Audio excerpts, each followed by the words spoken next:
What if I told you there's a country so extreme, so challenging, that its very existence feels like a miracle?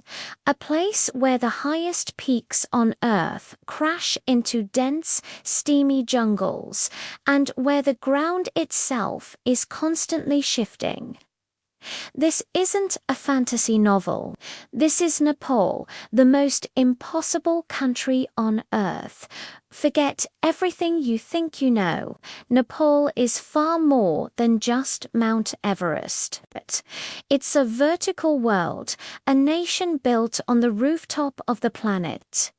Imagine this: the entire country is squeezed between the two most populous nations on Earth, China and India. But it's not a gentle slope.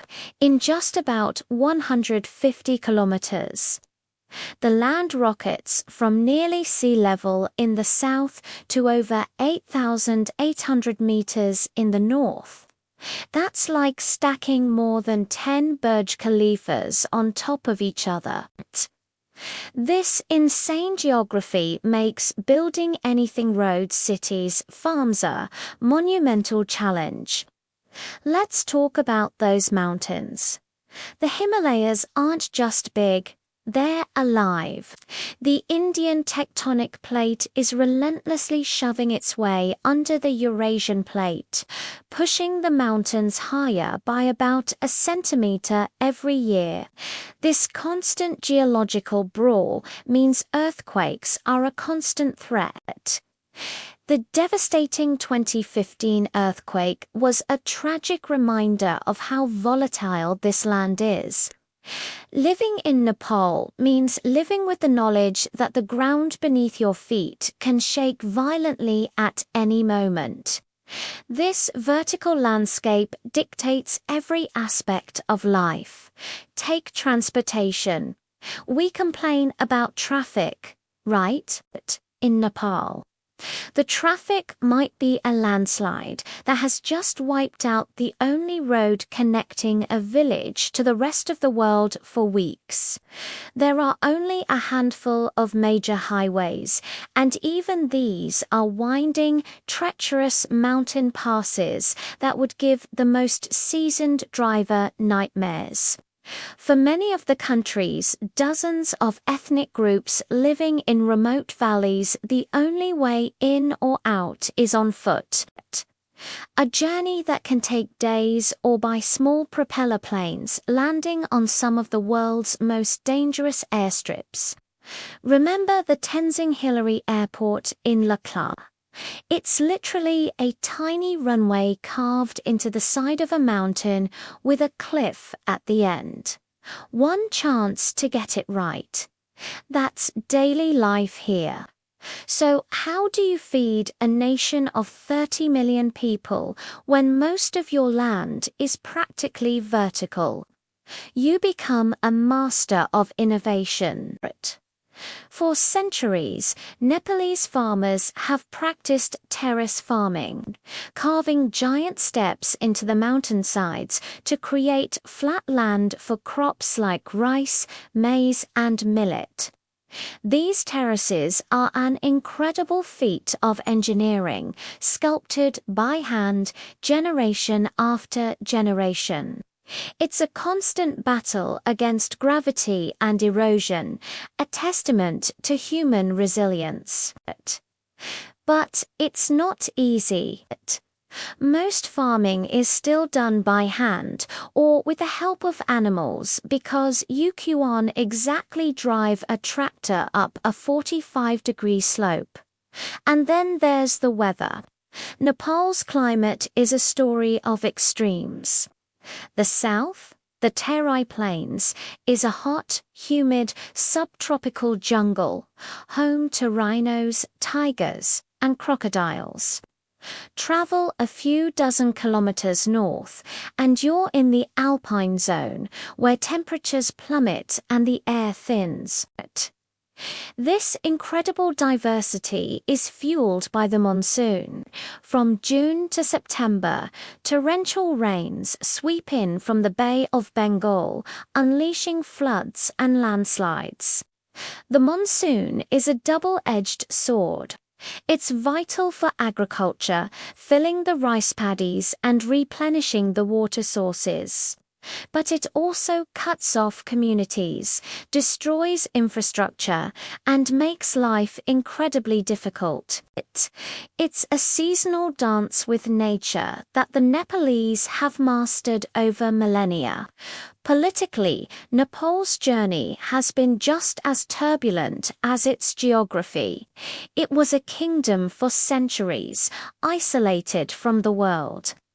Then it went through a decade-long civil war, abolished the monarchy, and became a republic in 2008, forging a unified national identity from over 125 ethnic groups and 123 languages.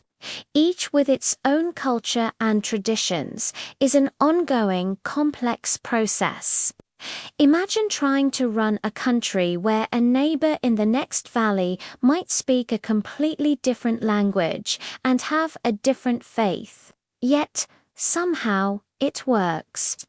There's a powerful undercurrent of harmony, a unity in diversity that is genuinely palpable. You'll see Hindu temples and Buddhist stupas standing side by side, sharing courtyards and worshippers. This spiritual tolerance is the glue that helps hold this impossible nation together. The economy is another puzzle, with limited industrial capacity and challenging agriculture. Where does the money come from? A huge portion comes from remittances money sent home by Nepalese working abroad, in places like the Middle East, Malaysia, and India. They are the unsung heroes, enduring hardship far from home to support their families. The other major pillar is, of course, tourism. People from all over the world are drawn to the majesty of the Himalayas.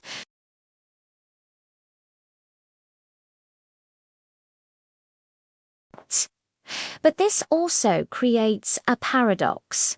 The country's greatest asset, its pristine natural beauty, is also incredibly fragile. Balancing economic needs with environmental protection is one of Nepal's biggest challenges for the future. So, why do I call it impossible?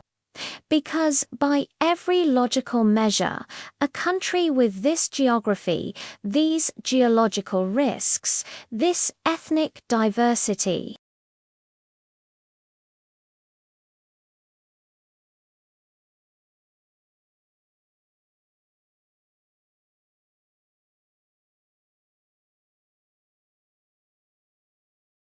the impossible terrain has forged one of the most resilient, resourceful, and welcoming peoples on the planet. They are masters of adaptation, with a deep connection to their land and a strong sense of community.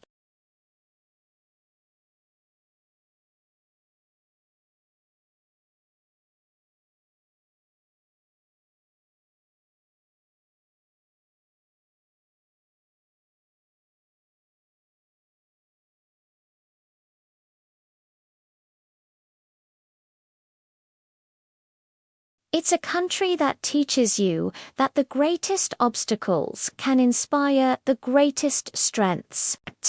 It forces you to reconsider what is possible. So next time you see a picture of Mount Everest, look beyond the summit. Think of the farmer tending his terraces on a steep hillside, the pilot navigating a narrow valley, the family rebuilding after a tremor. They are the ones who make the impossible possible every single day. Nepal isn't just a place you visit, it's a lesson you learn, a beautiful, chaotic, and utterly inspiring lesson. Thanks for watching. If you found this journey to Nepal as fascinating as I did, hit that like button and subscribe for more stories about the world's most incredible places. See you next time.